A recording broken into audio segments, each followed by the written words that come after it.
Good morning to all of you. Welcome to our class.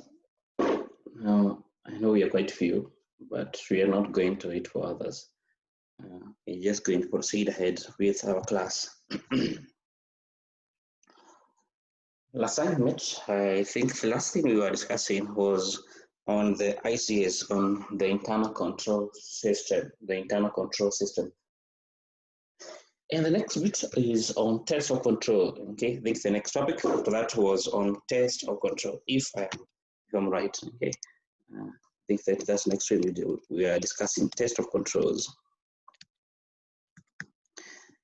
Now, don't forget, you as the external auditor, okay, you as an external auditor, of course, you are required to carry out a test of control of the client ICS, or the client internal control system, okay, to assess as to whether the internal control system is working, okay, to assess as to whether your client, okay, internal control system is working, is achieving its objective, okay, of prevention, detection, and correction of misstatement on a timely basis, okay. So you're meant to test, okay, you're meant to assess as to whether are they achieving that objective, is the client ICS achieving that objective, okay.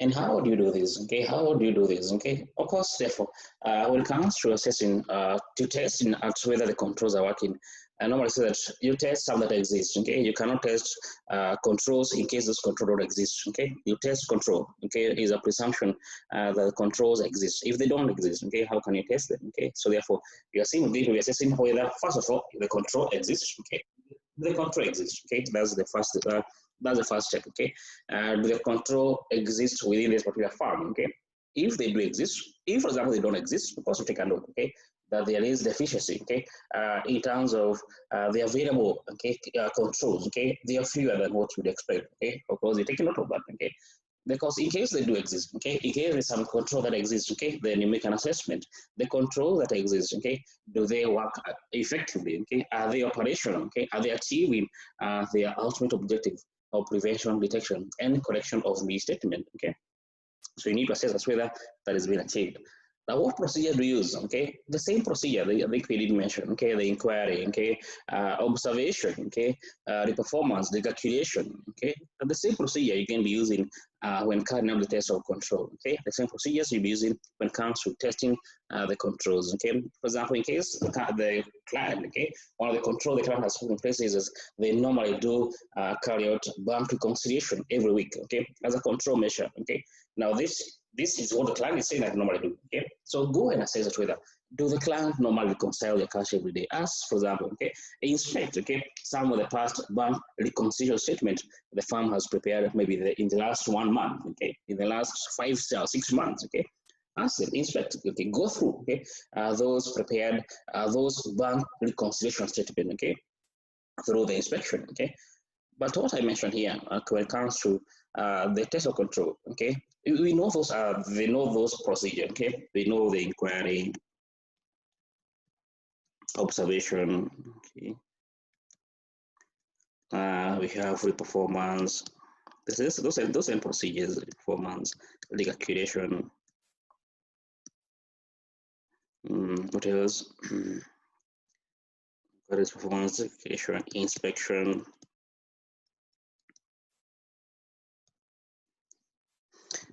As mentioned, okay, do not, okay, can also use analytical procedures, okay, more or less quite limited, but you can also use it. There's analytical procedures.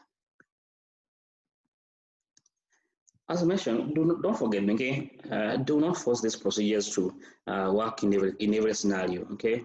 If you cannot see where you can apply inquiry, okay, don't force inquiry, okay. I think I've seen this in the past, okay. I've seen some of you trying to force these procedures into a test of control. These procedures, also in the case of the substantive audit procedure, do not force them, okay. Just try to see, okay, just try to see where can I apply this particular, where can I do inquiry, but you don't, you sometimes you don't need to mention that you're doing inquiry, okay.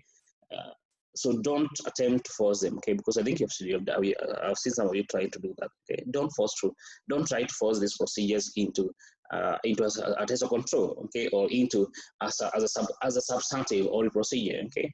More or less, don't attempt to force them. You know that you may have you may not need, okay, to even, as I mentioned, to actually mention that you carry out an inquiry, okay, that you carry out a performance, okay. Just state, okay, you know the performance is carrying a procedure again, okay, independent execution of a procedure by the auditor himself, okay. That could mean by the performance, okay. You don't need to mention. If, for example, you can just say that as an auditor, okay, I will prepare, okay, I will prepare an independent, okay, bank reconciliation statement and compare this with what the client has prepared, for example, okay. So you don't need to mention the term performance, okay, okay, but you know that this is a performance procedure that you carry out, okay. So don't force them, okay.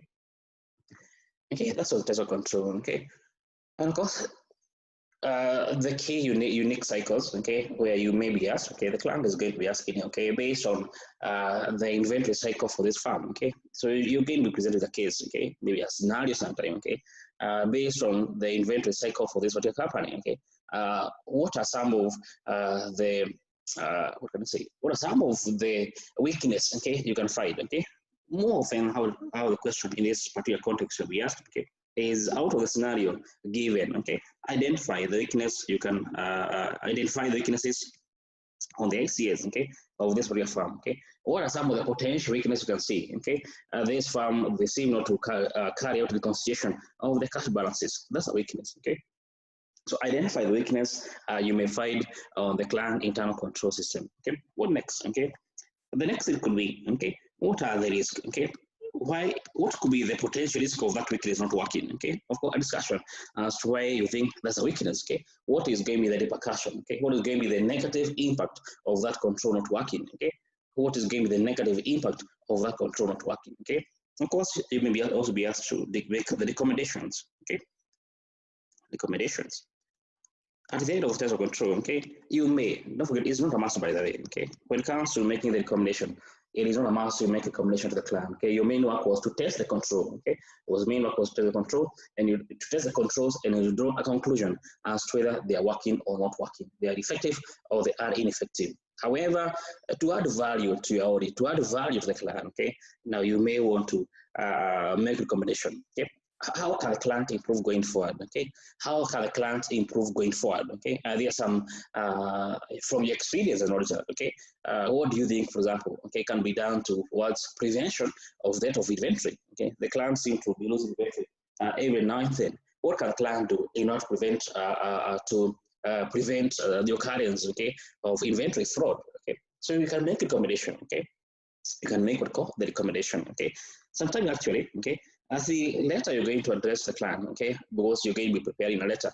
Once you've done the test of control, you may prepare a letter that is going to be addressed to the shareholders, or the letter to be prepared to the management, okay, or referred to as the letter of recommendation, okay. So the letter is called the letter of recommendation, okay. So you're making recommendation as what the client can do to, to improve the internal control system, okay. Also referred to as the letter of weakness, okay, the letter of weakness. Okay, so you may prepare a letter addressed to the management of the company, okay, try to inform them, these are the weaknesses I found, these are the deficiencies that did exist within your internal control system on inventory, A, B, C, and D. On purchase cycle, A, B, C, and D, okay, on sales cycle, A, B, C, and D, okay, on your cash cycle, this is what I found, okay, these are the weaknesses I found within the internal control system, okay, and these are the potential risks that might occur because of those control not working, okay, and of course, these are the recommendations I may propose you as a management, okay, to install within your ICS, okay, so you may want to prepare this letter, okay. So generally, this is going to be what we call, there's no need for you to cram, okay, if you are that type of student, okay, because essentially there's nothing going to be tested out of the question, okay. It's a scenario, you're going to be given a scenario, okay, and out of the scenario, you make you assess what are the weaknesses you have found in a particular scenario, what are the risks that may come because of those control not working, and what can you recommend, okay. So essentially, that's how in the case of the test control, you will be tested, okay.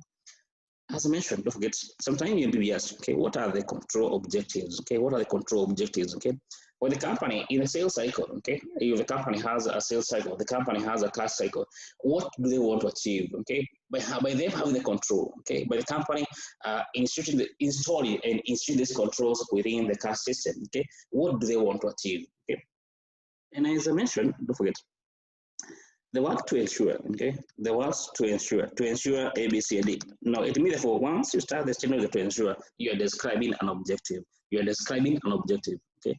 Therefore, in case your card note is about the control, and you start the word to ensure, it means you are describing what you refer to as a control objective, okay? As a control objective. So as much as possible, no, this doesn't imply that you're doing a test of control. It means you're describing a control objective, okay? Because in some cases, the exam has asked you, okay, what are the control objectives in the purchase cycle, okay? By the company, what would they want to achieve, okay, by them having control within the inventory cycle, okay? What do the company want to achieve, okay, to ensure they don't lose any money, okay, from the cash sales the company makes every day, okay? To ensure that they do the backing of cash, okay, that there's going to be accurate reporting of their financial statement. Okay? What is the objective company want to achieve, okay? So as much as possible, do not start, unless you're describing a control objective, do not start your statement with to ensure. In case you're describing, okay, a test of control or a substantive audit procedure, okay. Well, sometimes I have seen this weakness within some of you, okay. If you're describing a test of control, as much as possible, avoid starting with the terms to ensure, okay, to ensure, with that phrase, okay, unless you're describing a control objective, okay. Anything else on test of control? I don't know. I really have a question. Question on test of control.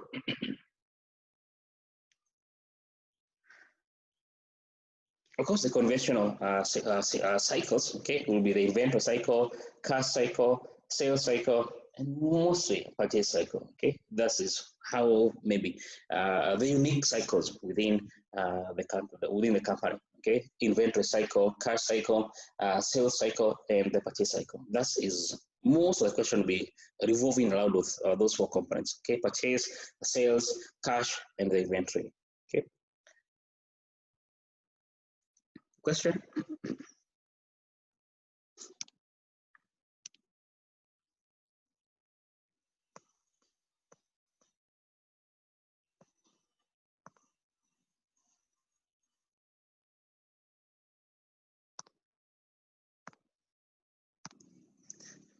A question on the test of control? Kami, yes, unmute yourself. The substantive procedures we were doing in account, are they the same as in the meaning inventory, the bank, substantive procedures we did? Yes, yes. Are they the same as test of control? No, they are very distinct. Actually, they're very distinct, okay? Now, the substantive audit procedure and the test of control, okay, they are very distinct procedures, okay? Anyway, let me define the two of them. Don't forget, test of control, okay? These are the audit procedure, okay? Test of control are audit procedure that you carry out as an auditor to assess as to whether the internal control system of the client are working effectively. They are preventing, detecting, and correcting misstatement, okay?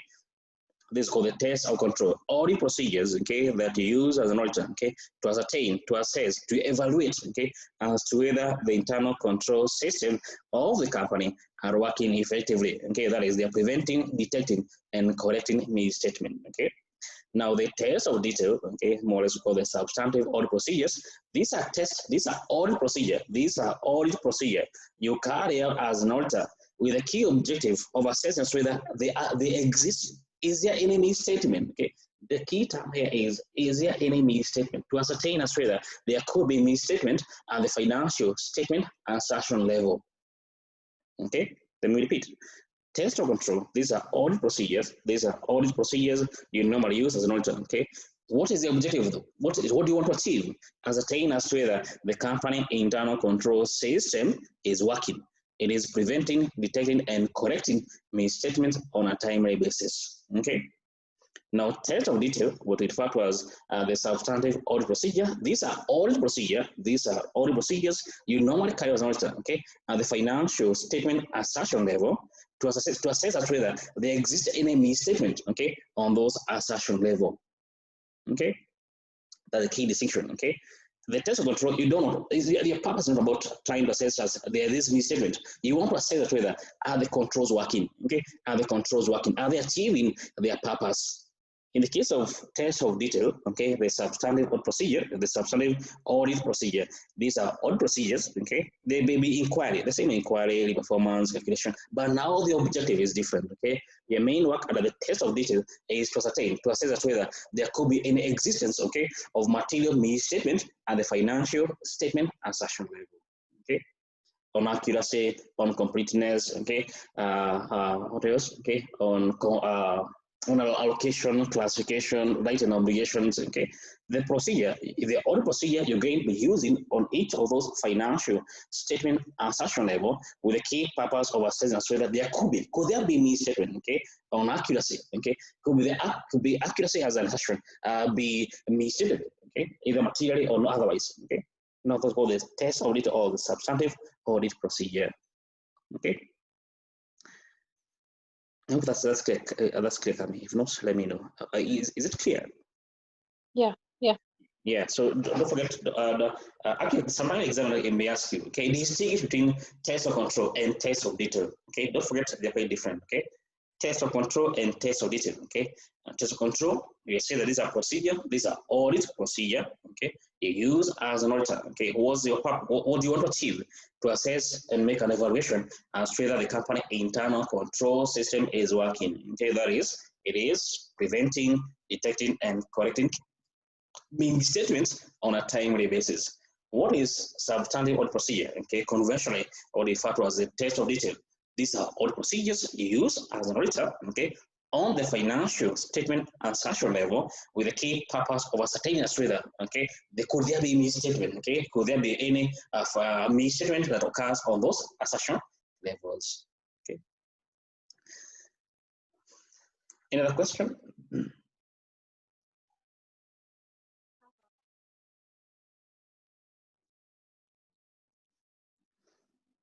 Okay.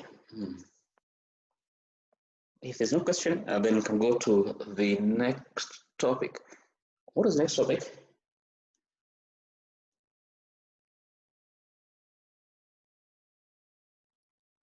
Yes, Karen.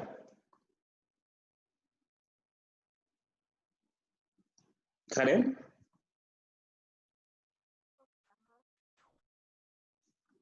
Well, I can't hear you, Karen.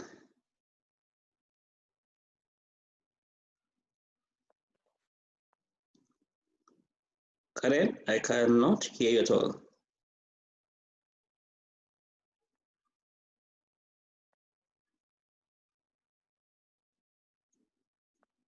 Maybe you can write your question on the chat, maybe, because I can't hear you at all from my end.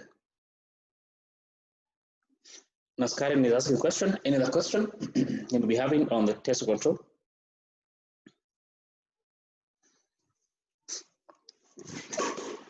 So what is the next topic? As Karen is asking the question.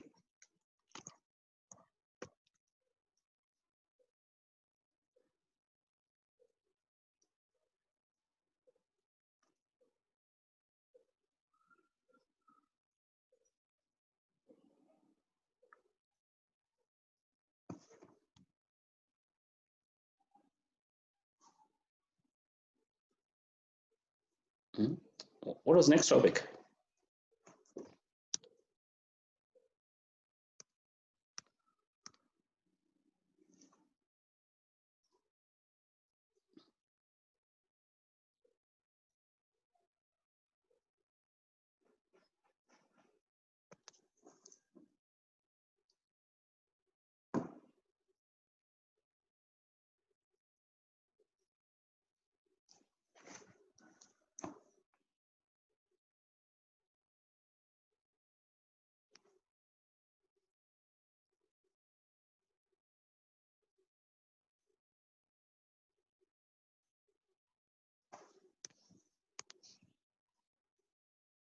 Okay, so the next topic was on audit procedure and sampling. Okay, Karen, don't forget you can seal it your question on the chat. Okay, I'll see it. Okay. So the next topic was audit procedures and sampling. Was on audit procedure and sampling. Okay, as mentioned, okay, as you have just mentioned, okay, on Okay, let me just answer this. Despite the difference in the definition, they're the same procedure. Yes, they're the same procedure, but the objective that you want to achieve is different. Okay. Yeah, the procedure is the same. They're going to be inspection, inquiry. They're the same procedures you could be using. Okay. However, the purpose you want to achieve is different. The objective of the procedure is different. Okay. In the case of the test of control, the objective is to assess as to whether the controls are working. When it comes to the substantive audit procedure, the objective is to assess that whether there could be existence of misstatement at the financial statement assertion level. Okay, yeah, they could be the same procedure, but now the objective is different. Okay, what do you want to achieve is quite different. Okay. Okay, so the next topic was on. I hope I answered your question, Karen. If not, you can let me know. Okay. Now, the next was on audit procedure and sampling and audit sampling. Okay.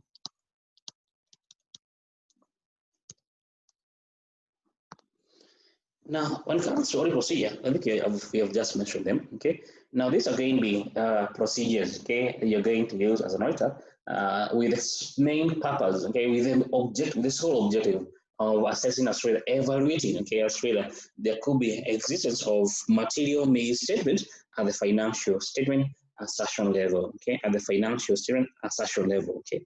Which implies therefore we may need to know okay, what are assertions. Okay, what are financial statement assertions. Okay. Okay. Now these are claims put forth by the management. Okay. These are going to be claims put forth by the management, either implicit or explicit. Okay. That are going to be embodied on those financial statements. Okay. Claim put forth. Okay. By the management, the one who prepares financial statements. Okay. That are going to be embodied on those financial statements. Okay. What do they want to communicate? Okay. The candidate, as I mentioned, the candidate be implicit. That means they're going to be not so direct input. Okay. They can be explicit. Okay. They're mentioned. Okay. The accounts they prepared in this one case, they do present accounts for the year 2020. Okay. That's really explicit. Okay. Some others, they'll be hidden. Okay. On accuracy, they're not going to state in their annual report accounts we have prepared are accurate, but it is implied. Okay. It is implicit. Okay. That for sure the accounts presented will be presenting the accurate position. Okay, so the first thing is to know what are the financial statement assertion. Okay, as mentioned, the mnemonic. Okay, is it an acronym? No, mnemonic. Okay, we use the what called the SGA cover. Okay, to remember. Okay, the assertions. Okay, what is A?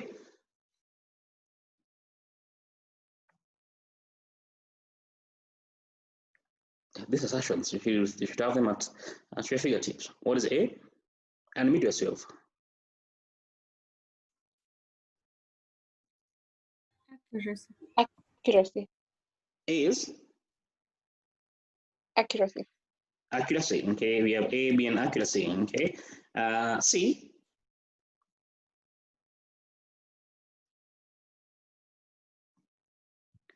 It's much better you unmute yourself so that we, okay, for the sake of Karen, cut off. Okay, we have C being cut off. Next one. Completeness. Completeness. We have the next one being on completeness. A. Allocation. We have allocation. C. Classification. We have classification. O. Occurrence. We have O being occurrence. And V. Valuation. We have valuation. E. Existence. We have E being existence. And lastly R. Rights and obligations. Rights and obligations. Okay. Okay, those are the 9 financial statement assertions. Okay, those are the 9 financial statement assertions. Okay. Now, when it comes to carrying out the test of detail, okay, when it comes to carrying out the substantive audit procedure, don't forget, you're going to, in short, at the back of your mind, okay, what do you want to say to assess? You want to assess whether the asset value, the motor vehicle value, okay, is it accurate? Okay, so Now, what procedure can I use as an auditor to assess whether those figures are accurate? Okay, what procedure can I use as an auditor to assess whether those figures are accurate? Okay, now you discuss. Okay, I will do 1, 2, 3, 4. Okay, now you begin with an assertion. You begin with an assertion. Okay, when it comes to a discussion as to what substantive audit procedure you can use, you begin with an assertion in mind. Okay. In the main exam, okay, the exam is going to ask you what procedure can you, and I must say these are free marks, by the way. Okay, if you just pick, for example, okay, you've been asked to discuss, I think in exam, I was asking you to discuss what substantive audit procedure you can use in case of goodwill, okay? Now pick one with the assertion. Pick at least maybe, if pick like 2 assertion, okay? Now what assertion applies to goodwill? Accuracy will apply for sure. Of course, completeness will apply, okay? So you may want to decide, okay? Get to pick, okay? To pick at least 2 assertions, okay? And out of those 2 assertions, what procedure can I use to test whether the assertion is not misstated, okay? For example, in the case of goodwill, you want to assess whether it is accurate, okay? Has the value of goodwill, the goodwill reported by the company, is it accurate, okay? How would you ascertain that it is accurate, okay? You can simply do a calculation, okay?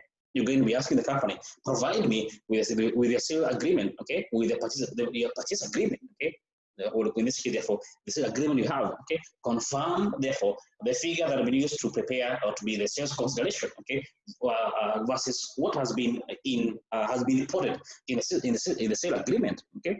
Are they accurate? How do they tally those 2 figures, okay? When it comes to calculation of goodwill, okay, of course, it can be the purchase consideration minus the fair value of assets acquired. Okay. Now, on the case of the purchase consideration, you are going to ask the manager, provide me, for example, okay, with a sale agreement. Okay, tally and share the 2 value tallies. Okay, what does that mean? What appeared on the sale agreement versus what the company has used in determining the goodwill value to report. Okay, they are free marks. This one. Okay. All the procedures are going to be free. You begin with an assertion, then test the assertion now. Okay, test the assertion now. Okay, hope that's clear. Okay, don't forget not all assertions here. Okay, apply to all accounts. Okay, there's some assertions only apply to the balance sheet values, to the balance sheet accounts. There's some assertions that will only be applied to the profit and loss account. Okay, so don't mix them up. Okay. We just here, the accuracy can apply in both sides. Okay, this can apply to, let me show, this is balance sheet, and also in case of P&L. Okay, cutoff, this is going to apply to the balance sheet more or less. Okay, most of the time. Completeness is going to apply. It's going to be more of balance sheet account, or even in case of the P&L actually also.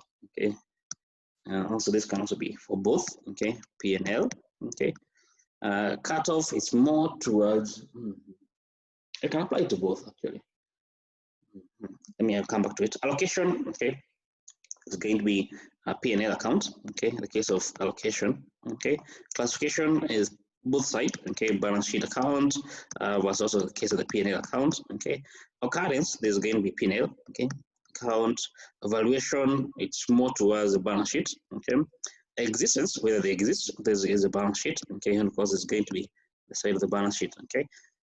Cutoff, because cutoff is that they have been reported in the correct account period, okay, so it can apply to both, okay, it can also apply to both, okay, to P&L, okay, so don't mix them up, okay, do not mix them up, okay.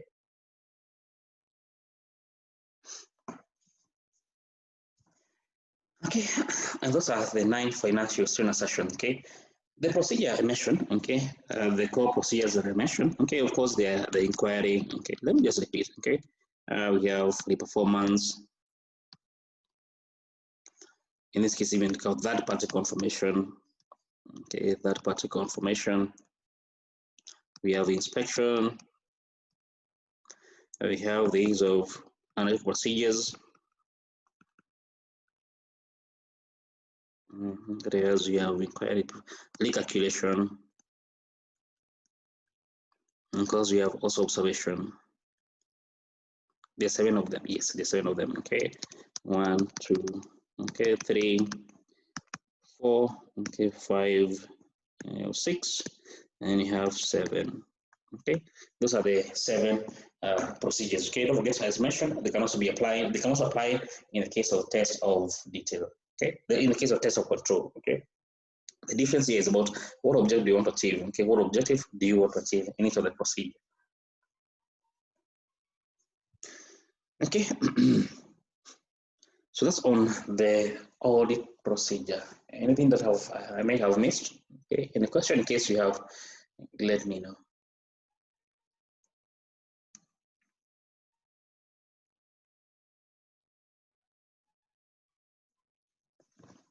Okay, the next bit was on audit sampling. The next was on audit sampling. The next bit of the same topic was on audit sampling. And so, as we're discussing on the inherent limitation of an audit at the beginning of it, at the syllabus, the inherent limitations of an audit, we see that at the end of the day, one of the reasons why, as an auditor, you cannot give an absolute level of assurance is because you do not test every single transaction that occurs during the year. Okay, you take sample. Okay, you're going to be applying audit procedures on setting not all items, okay, but on sample basis. You're going with on doing on sample basis, okay. Now, what is audit sampling? Now, audit sampling is the application of audit procedure. The application of audit procedure to less than 100% of the items. The application of audit procedure to less than 100% of the item within the population. That we mean by audit sampling, okay. That's remember audit sampling, because something can be asked by examiner. What is audit sampling? Okay, the application of audit procedure to less than 100% of the item within the population. Okay. So you can classify audit sampling into we can classify audit sampling into many categories. Okay, we have what we call the statistical, okay, statistical sampling method, and you have called the non-statistical sampling method. Okay, we have statistical and you have the non-statistical sampling method. What's the difference? Okay, the difference is it possible? Okay, or the key difference actually is that do the items, okay, have an equal chance of selection? Do the item within, do the sampling units, okay, within the population have an equal chance of selection? If they have an equal chance of selection, then we say that that's it, is a statistical sampling method. If there's some item, if there's some sampling units that have a higher chance than others, okay, then the chance is unequal, okay, there's some item that have higher chance than the others, then that is a non-statistical sampling method, okay. And because of that, okay, once you get the result of the sample, okay, in case the method is statistical, then you can also apply the probability theory, okay, you can apply the probability theory, okay. If the sample you get 2% misstated, or there's 2% misstatement, then you can assume that the entire population there have been 2% misstatement also. Okay, you can apply theory of probability. Okay, if it was a non-statistical sampling method, since the item didn't have an equal chance of selection, then to apply the theory of probability becomes a bit hard. Okay, because the item didn't have an equal chance of being selected. Okay, in the case of the non-statistical sampling method. Okay. We went ahead and gave some the methods. Okay, in the case of statistical, we have, for example, the random sampling method. Okay, we have the random sampling method. We have the systematic sampling method. Okay, what does we have here? In the case of non-statistical, we have an example can be the case of the haphazard, okay, sampling method. We have the case of the block sampling method. We have the monetary unit sampling method, the monetary unit, okay, sampling method. Okay, so all these methods, okay, you can use them, okay. Which one is going to be good for you as an auditor? Okay, of course, it's a matter of your professional judgment, okay, to decide whether should I use statistical or should I use the non-statistical sampling method, okay. It's a matter of your own judgment, okay. It's a matter of your own judgment to determine what sampling method should I use, okay, in this particular area, in this particular context, okay. It's upon you as an auditor to decide what method is going to be best, okay, in that particular case, okay. Then, of course, once you get the result of the sample, okay, assume that the method you're using is statistical, then, of course, you're going to be extrapolating the result of the sample to the entire population, okay? You're going to be extrapolating. In short, in case the sample had a 2% misstatement, then again, you can accept, okay, the entire population will have 2% level of misstatement, okay? Misstatements on those accounts, okay? So that reality, there are two risks that might occur. Okay, we'll call the sampling risk. Okay, there are two risks that occur because of the carrying out audit sampling. We have referred to as the sampling risk, and here we refer to as the non-sampling risk. Okay, in this is more towards the sampling risk. Okay, this is more towards the sampling risk. Okay, this context. Okay, the chance that maybe the sample you're going to pick, the sample you have just picked, okay, may not act as a good representative, okay, of the entire population. In short, in case you are to apply the audit procedure to the sample, okay, the procedure will apply to the sample. If the same procedure to be applied to the population, the conclusion you could have drawn from the population will be different from the conclusion you drew, okay, from the sample. Okay, that will mean by sampling this. Okay, the chance that maybe the conclusion you're going to draw from the sample, okay, if the same procedure you did use on the sample were to be applied on the population, then you're going to be having two different conclusions. Okay, if that's the case, therefore, then you have to go a sampling risk. Okay, you have to go therefore sampling risk. Okay. Because a method can use to reduce the risk. Okay, one of the methods for sure. Okay, is to get to know. It could be more towards. Okay, sorry. Okay, one of the methods can use is to assess. Okay, what is the nature of the population you have? Okay, what the nature of the population you have? Okay, is it homogeneous? Okay, is it heterogeneous? Okay, okay. What do you mean by homogeneous and heterogeneous? Okay, a homogeneous population. Okay, I think you may have done this even in. It's called QA, I guess. Okay, on homogeneous and heterogeneous. Okay, homogeneous means that the item within the population, they have some similar features in terms of maybe in terms of size, in terms of amount. Okay, they do share similar features. They seem to be more or less the same. Okay, all of them they are, for example, okay, they're balls of blue. Okay, so they all have similar features. Okay. In case they're heterogeneous, okay, now you have blue balls, you have black, you have I don't know, red, okay. Now we mean therefore the population is now heterogeneous, okay. They seem not share commonality, okay. They seem not have to have the same features, okay. The heterogeneous population, okay. Actually, in case the item in the population are heterogeneous, okay. In case they're heterogeneous, then to apply the statistical sampling method might be a bit hard, okay. So in that case, therefore, you may be forced, okay, to apply the heterogeneous sample, to apply the non-sampling, the non-statistical sampling method. Okay. What else could apply or not sampling? Any question? Because I think I'm trying to see what else I can mention on the sampling.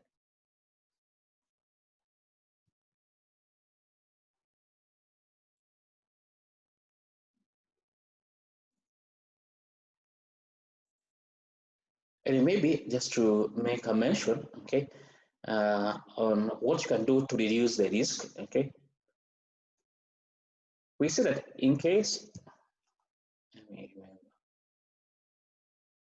the client has high risk, okay, in case the client has high risk, okay, one of the way you can respond the client having high risk, one of them is to increase the sample size, okay. You can increase the sample size, okay. If the client has a high control risk, okay, high risk of financial statement, if the client has high risk, then of course in this case you may want to increase the sample size, okay. If the rate of deviation, okay, if the tolerable rate of deviation, okay, this is the case test control, okay, actually we have two. We have called the tolerable rate of deviation and we have the tolerable misstatement, okay. I think that the term has come up here, okay. Tolerable rate of deviation, and have the tolerable misstatement. What's the difference, okay? This, don't forget, this is the case you're doing the test of control. Okay, this case apply in case you're doing the test of control, okay? This apply in case you're doing the test of detail, okay? The test of detail, okay? It's what you do as an auditor, okay? You are reading, okay? In case the misstatement does not exceed, maybe, okay, this game mostly going to be a percent, okay? This game be, for example, percent, okay? If the misstatement don't exist, for example, 2%, okay, then you deem them not to be material, okay? The control simply working, okay? Because the control are working, okay? Now, in case here you do put values, okay, let's for example 10 million, okay, as your tolerable misstatement level, okay. If a misstatement is below 10 million, then you deem it to be an immaterial misstatement. If it is above that tolerable misstatement level, okay, then you deem it to be material misstatement. Okay, so that's the key distinction between tolerable rate of deviation and the tolerable misstatement level. Okay, one of course is the test of control. Okay, if the controls exceed, if more than 1% of controls are not working, okay, so assume for example, then you deem the control of the company not to be effective as per se. Okay, if they are below the amount you set, the 1%, okay, then you deem them to be working. Okay, when it comes to the tolerable misstatement level, tolerable material level, okay, you put an amount, okay, for example, 10 million. Okay, if the misstatement exceeds 10 million, then you deem it to be a material misstatement. Okay, if they are below 10 million, then you deem it to be a material misstatement. Okay.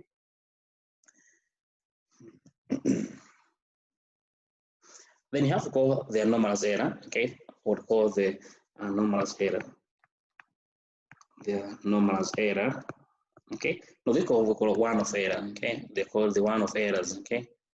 We don't expect them to repeat the entire population. We don't expect them to repeat the entire population, which implies, therefore, when again be extrapolating the result of the sample, you need to, in quote, remove them. Okay, why? Because we do not expect them to extend to the entire population. They are one of, okay, they did occur only for the sample, for example, that you have picked. Okay, you don't expect them to repeat the entire population. What do you mean by the anomalous error, or what is meant the one-off errors?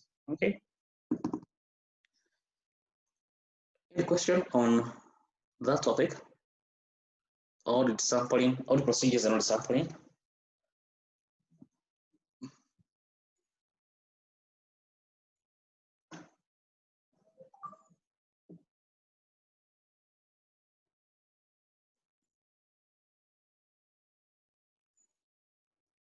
Okay. So no question on audit procedure and audit sampling. Okay, so in case there's no question, then I guess you can take a short break. Okay. Yes, you can take a short break. Then we come and discuss on the application of substantive procedure on some unique accounts. Okay, we have an non-current assets, we have inventory, we have receivable, and then we have cash also. Okay, I guess you can take a short break, then we come back. Okay, now let me ask Tammy. Yeah. So it's now 9:18. We meet at what time? 15 minutes break. Sorry? 15 minutes break. So we meet at 9:03. Okay, fair enough. We meet at 9:33. Okay, see you then.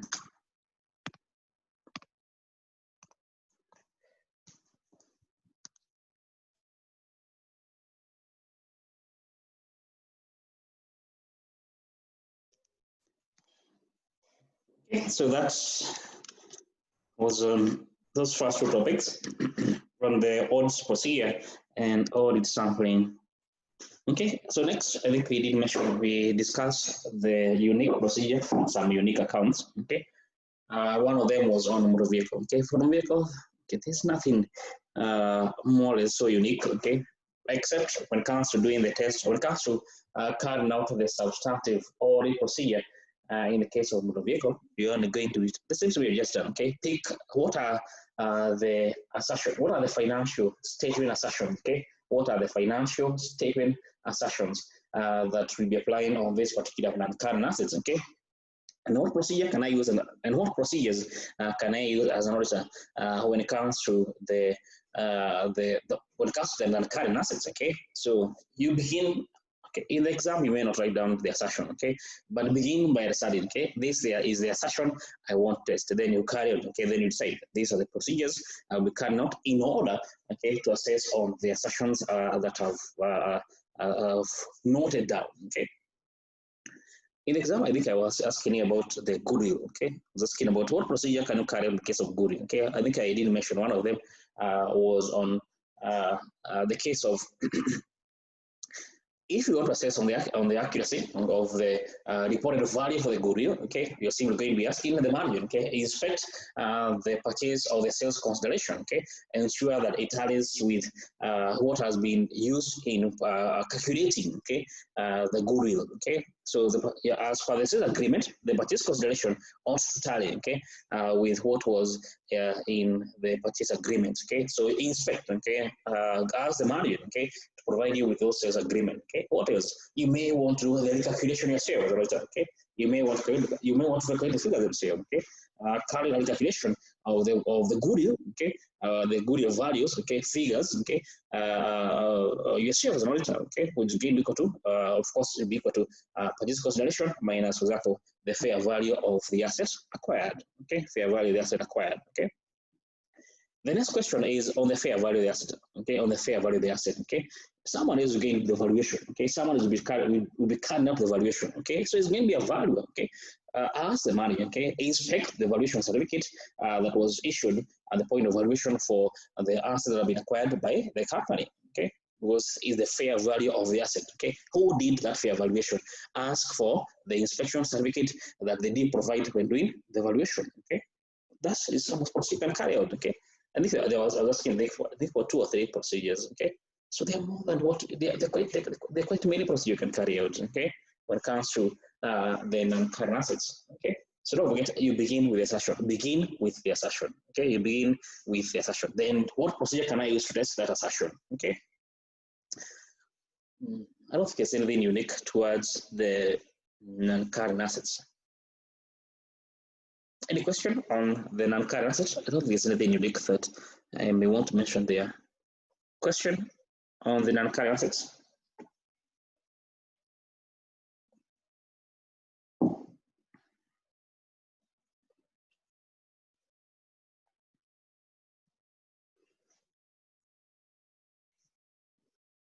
I think there's nothing so unique on the non-current assets, okay?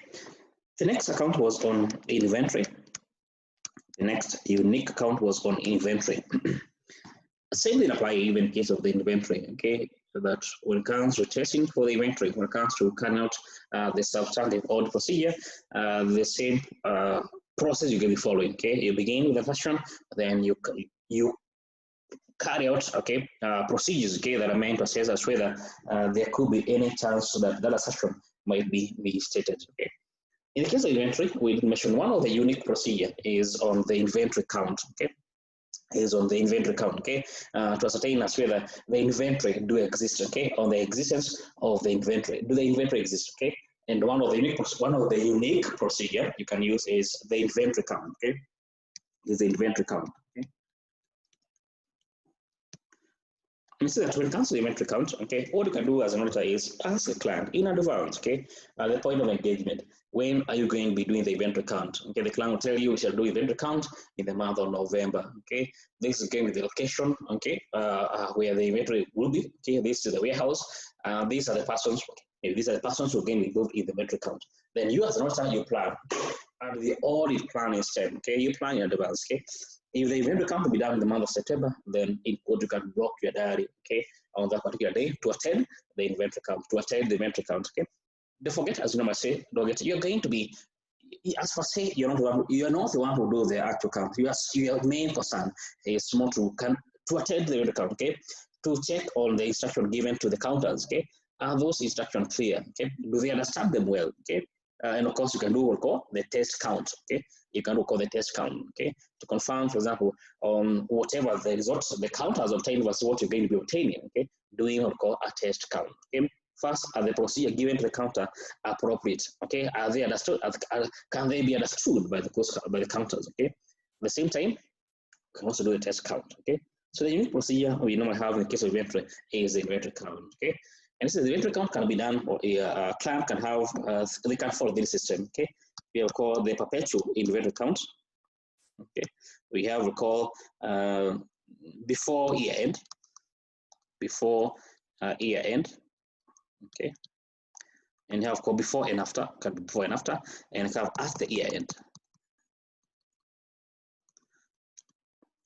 Whatever process they do follow, they'll get you to try to see, okay, where you will come in play, okay, when it comes to the inventory count, perpetual, before and after the year end, or at the year end. Okay? So the system the client can follow when it comes to the inventory count. Okay. What else on the inventory? I don't think there's any unique procedure, any other unique procedure on the inventory. Any question on the inventory?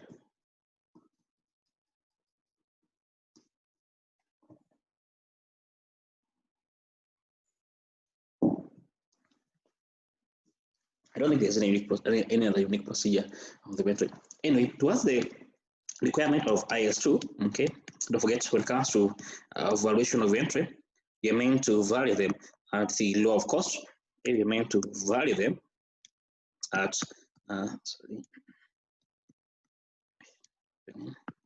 the law of cost, okay, or the NRV, the net reserve value, or the net reserve value, okay. Maybe that's just more towards the valuation side of it, okay. As per the requirement of IS2, you're meant to value the inventory as the law of cost or the net realizable value, okay. That's on inventory. I don't think there's anything else I can mention there, unless you have a question. The next account we were discussing was on the receivable. The next was on the receivable.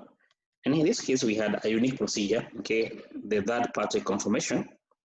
We had the third party confirmation, okay, our customer, let me call this data securitization, we refer to as the data's securitization.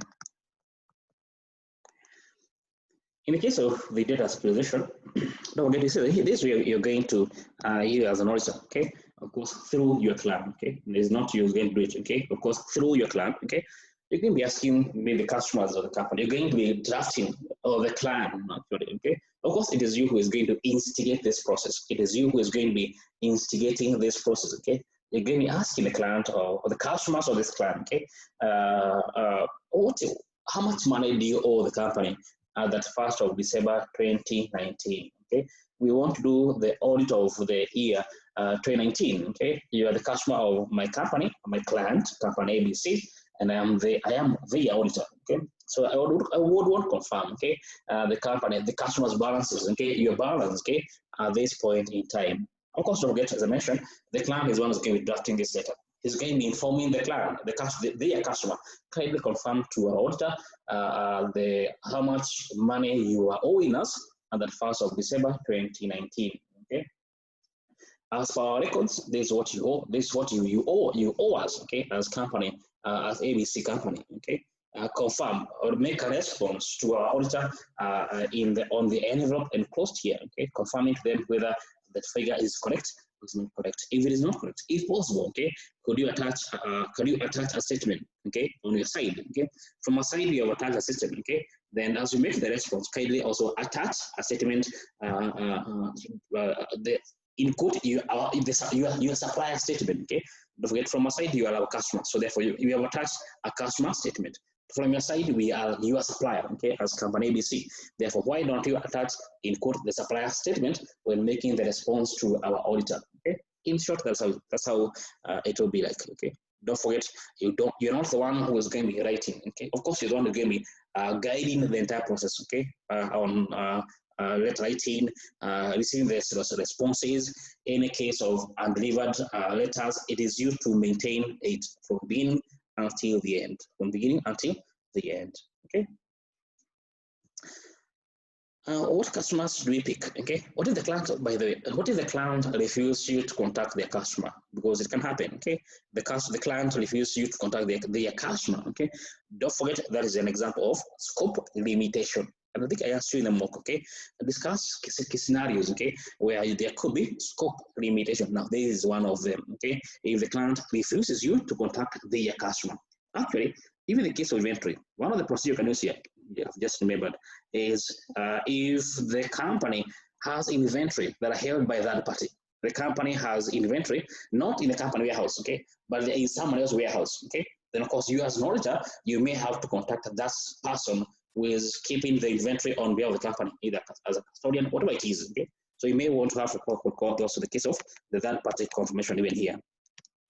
Now, in case the client is going to refuse information, okay, to contact this third party, the customer, the person holding the inventory on behalf of the company, then this is a limitation of scope, okay? Because you cannot be able to apply procedure on a particular area. What is scope limitation? Okay, What is scope limitation? Case where you cannot be able to apply audit procedure, okay? You want to, but there's something preventing you, okay? Whether intentional or unintentional, okay? Anyway, the scope limitation, okay? Anyway, let's go back to the data synchronization. Now, what customers or which type of customer, therefore, do we need to contact? Okay, don't forget, we give an example. We have a number of them. Okay, old news account, old accounts. Okay, old accounts. Okay, accounts with what the terms use here? Without some payment. Okay, account without some payment, without some payments. Account with nil balances. Accounts with credit balances, customers who are paid. Okay, so all these accounts, okay, account written off just before the year end. Okay, so you may want to, okay, this is some of the, when forming the sample, okay, of the customers that you'll be sending out later to, okay. Now, what are some of the customers you will be, okay? So this could be one of some of the customers that you may want to include in that sample, okay? There are many. I think you can go through the notes. There are quite many customers you may want to pick to form your final sample, okay? We see that when it comes to the data synchronization, okay, you can of course through the client, okay, synchronize through two ways, okay. We have called the positive, and of course we have called the negative synchronization, okay. The positive and the negative. What the difference, okay? In the case of the positive, generally you do include, okay. Generally you do include the balances, okay. You tell the customer of the company. Okay, you're telling them through the company itself, okay, that in accordance to our balances, this is the amount of money you owe the company, okay. You owe the company $10 million at the 1st of December 2019, okay. We would want you, okay, to make a response, okay, whether you agree or you don't agree with the balances, okay. So the response can be expected, okay, whether the customer agree with the balance or not, okay. If it's a negative confirmation, then of course, generally, okay, the customer is going to make a response only if they disagree with the balance, okay, only if they do disagree with the balance, okay, but in case of the negative confirmation, only if they disagree with the balance, okay. We said convention, it is much better to use the positive confirmation, but generally there is again the one normally used, okay, but this is the preferred method, okay. However, generally the one is going to use most of the time will be the case of the negative confirmation, negative data synchronization, okay. What else? Positive, negative. And I don't think there's anything else I would want to mention regarding the receivables. Any question on the receivable?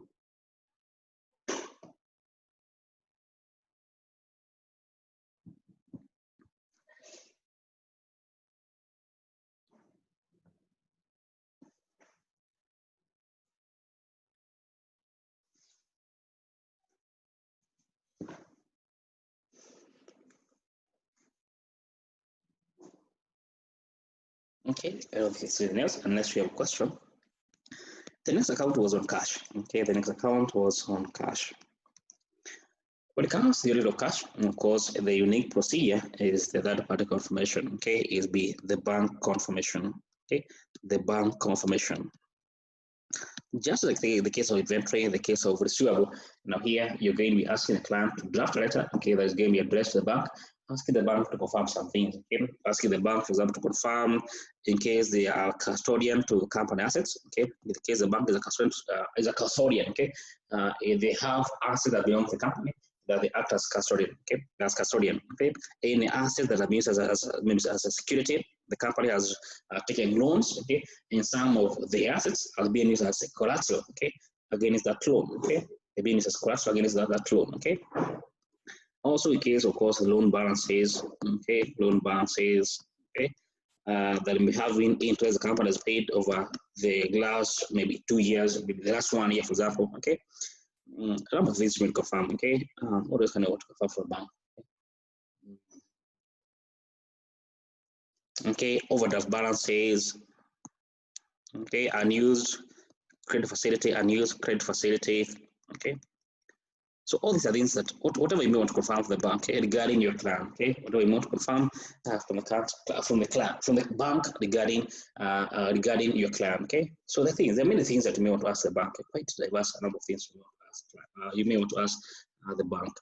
Don't forget, it is a client. You're going to be asking the client to prepare this letter addressed to the bank, okay? And the response, don't forget, the response is meant to be addressed to you, okay? The response from the bank is meant to come from the bank to you, not from the bank to your company, to your client, okay? The response, even in the case of the customer confirmation, okay? The data synchronization, as well as the inventory confirmation, is meant to come from that party, okay, to you as the auditor. Okay, you are the one who is meant to ensure the process is integral. Okay, its integrity is maintained as per se. Okay. Okay. Anything on cash? And another maybe unique, okay, procedure as per se. This is on the bank reconciliation. Okay, on the bank reconciliation. Okay, this can also be used also as a test of control. Okay, it can also be used as a test of control, and simply can also be used, okay, as a substantive audit procedure. The bank reconciliation. Okay, you may want to say that the company might be losing money. Okay, could the company be losing money? Why? Because they do not, they have ineffective bank reconciliation. Okay, so you may want to have an inquiry. Do you normally in the reconciliation? Okay, all the time there could be misstatement on the cash side. Okay, is it high? Is it low? Okay, how are they reconciliation done? Weekly, monthly? Who is responsible? Okay, what's the level of qualification, for example? Okay, so this can be used both as a test of control as well as a substantive audit procedure. Okay. Anything else? Of course, you have the test count, the cash count. Okay, maybe another could be the cash count as another unique substantive audit procedure. Okay, in the case of the cash count, just like inventory, you're going to be counting the cash of the company, both paper and coins. Okay, that is notes and coins. We have the case of the IOUs. Okay, what else? We have what else? We move towards the cash. Okay, IOUs. We have even the case of money, the case of the marketable securities, okay, the case of the marketable securities, okay, that is the money market instruments. They can consider as part and parcel of cash, okay. The case of the money market instruments, okay, the marketable securities, okay. So you can also be involved in counting them, okay. And as you mentioned, be careful that when count through cash, the count of cash, we want to ensure that the count is not done in the absence of a representative from the client, okay? Because you never know. They might feel that the amount of cash that was on the safe that day was 10 million. However, the actual money was 9 million. Then how can you defend yourself? It becomes very hard, okay? So ensure that when doing the count, okay, when doing this, the test count, okay, don't forget this is the same, it is a test count, okay? When doing the test count, you need to do a test count. I don't think you need to do the test count, by the way, okay? Unless you can't visit a branch, you need to test every coin and note, okay, as well as every IOUs, okay, that might be there, okay. So don't forget, you need to do this in the presence of the client. In case some of the checks, okay, some of the cash in quote have been sent through mail, okay, then of course they need to be opened in the presence of you as the auditor, as well as a representative from the company, okay, a representative from their client, okay. Anything else? I don't think there's anything else I do want to make comment on. But simply, this is a free marks. I always say these are free marks. In case you're asked to discuss the substandard procedure, these are free marks. Okay, I'm quite surprised that some of you seem to have no idea. Okay, no, I don't know how I can help you out. Okay, you guys. Okay, just get to know. Okay, what assertion do I want to test? And this your work becomes very easy. Okay, what are the assertion I want to test on accuracy? What can I do to test on whether the figures of motor vehicles are accurate? No, it becomes quite easy. I don't know, but go through the notes that I've given you, okay? But don't cram them. These are free marks. Don't cram them. Don't forget, as I mentioned, in audit, we don't have a fixed answer per se, okay? We don't have a fixed answer as per se, okay? Any question?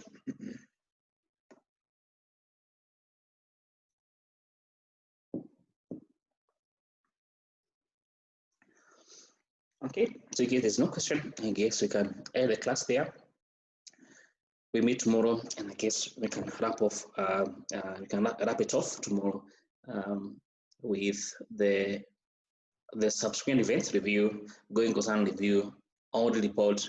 I think that's what we can do tomorrow. Then we call it a day. Okay, if there's no question, then we meet tomorrow then.